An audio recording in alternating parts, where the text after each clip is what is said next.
ബന്ധനാവസ്ഥയിൽ നിന്ന് വിടുതലും സ്വാതന്ത്ര്യവും എപ്പോഴും ഏതൊരു മനുഷ്യനും ആവശ്യമാണ്. അത് പ്രാപിക്കുവാൻ നാം യഹോവയെ കാത്തിരിക്കുകയും ദൈവശക്തിയിൽ ആശ്രയിച്ചുകൊണ്ട് ശക്തി ആർജിക്കുകയും ചെയ്യേണ്ടുന്നത് ആവശ്യമാണ്. യെശയ്യാപ്രവചനം 40-ാം അധ്യായം അതിൻ്റെ 31-ാം വാക്യം: യഹോവയെ കാത്തിരിക്കുന്നവർ ശക്തിയെ പുതുക്കും, അവർ കഴുകന്മാരെ പോലെ ചിറകടിച്ച് കയറും.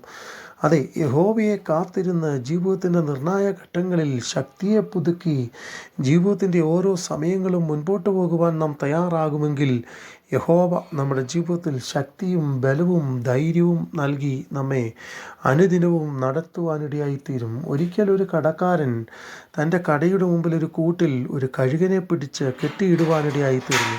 കാലുകൾ ബന്ധിക്കപ്പെട്ട അവസ്ഥയിൽ ആ കഴുകൻ ചില ആഴ്ചകൾ, മാസങ്ങൾ ആ കടയുടെ മുമ്പിൽ ഇരിക്കുവാനിടയായിത്തീർന്നു. അത് കണ്ട് പരിതാപം തോന്നിയ ഒരു യൗവനക്കാരൻ ആ കഴുകനെ വളരെയധികം വിലയ്ക്ക് വാങ്ങി ഒരു പാറയുടെ മുകളിൽ കൊണ്ടുവന്ന് സ്വാതന്ത്ര്യത്തോടെ വിടുവാൻ ആഗ്രഹിച്ചു.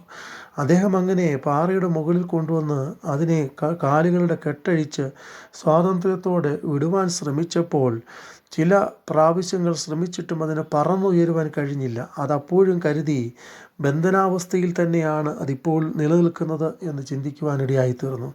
ചില ദിവസങ്ങൾ നല്ല നിലയിൽ ആഹാരവും വെള്ളവും ഒക്കെ കൊടുത്ത് എല്ലാ ദിവസവും അതിനെ ഉയരത്തിലേക്ക് പറക്കുവാൻ ട്രെയിൻ ചെയ്യിപ്പിച്ചുകൊണ്ടേയിരുന്നു. അങ്ങനെ ചില ദിവസങ്ങൾ കഴിഞ്ഞ് ഉയരത്തിലൂടെ ഒരു കഴുകൻ പറന്നു പോകുന്നത് ഈ കഴുകൻ ശ്രദ്ധിക്കുവാനിടയായിത്തീർന്നു. അങ്ങനെ ചില ദിവസങ്ങൾ കഴിഞ്ഞ് അതിനെ ശക്തി ആർജിച്ചുകൊണ്ട് അത് ഉയരത്തിലേക്ക് പറക്കുവാനിടയായിത്തീർന്നു.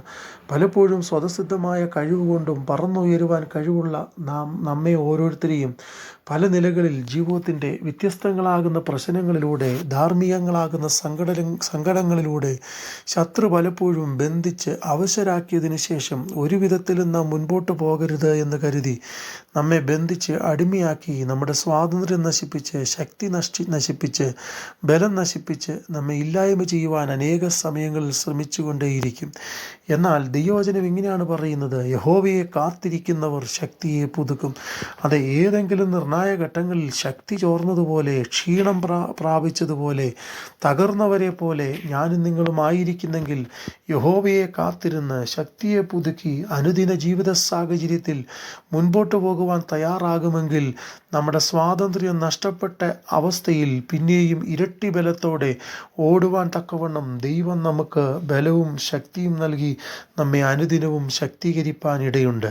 അതുകൊണ്ട് ജീവിതത്തിൽ ദൈവം തരുന്ന എല്ലാ അവസരങ്ങളിലും ശക്തി നഷ്ടപ്പെട്ടു, ധൈര്യം ചോർന്നു, ഇപ്പോൾ മരിച്ചാൽ മതിയെന്ന് ഏലിയാവ് പറയുന്നത് പോലെ ജീവിത സാഹചര്യങ്ങളിൽ നിരാശപ്പെട്ട് ക്ഷീണിച്ച് തളർന്നു പോകുവാനല്ല കർത്താവ് നമ്മെ വിളിച്ചിരിക്കുന്നത്. പിന്നെയോ യഹോവയെ കാത്തിരുന്ന് ശക്തിയെ പുതുക്കിക്കൊണ്ട് അനുദിനവും ജയാളിയായി മുൻപോട്ട് പോകുവാനാണ് കർത്താവ് നമ്മെ വിളിച്ചിരിക്കുന്നത്. അതുകൊണ്ട് ഓരോ ദിവസവും ദൈവം നൽകുന്ന അവസരങ്ങൾ ശക്തിയെ പുതുക്കി ജയാളികളായി മുന്നോട്ട് പോകുവാൻ സർവശക്തനാകുന്ന ദൈവം നമ്മെ സഹായിക്കട്ടെ.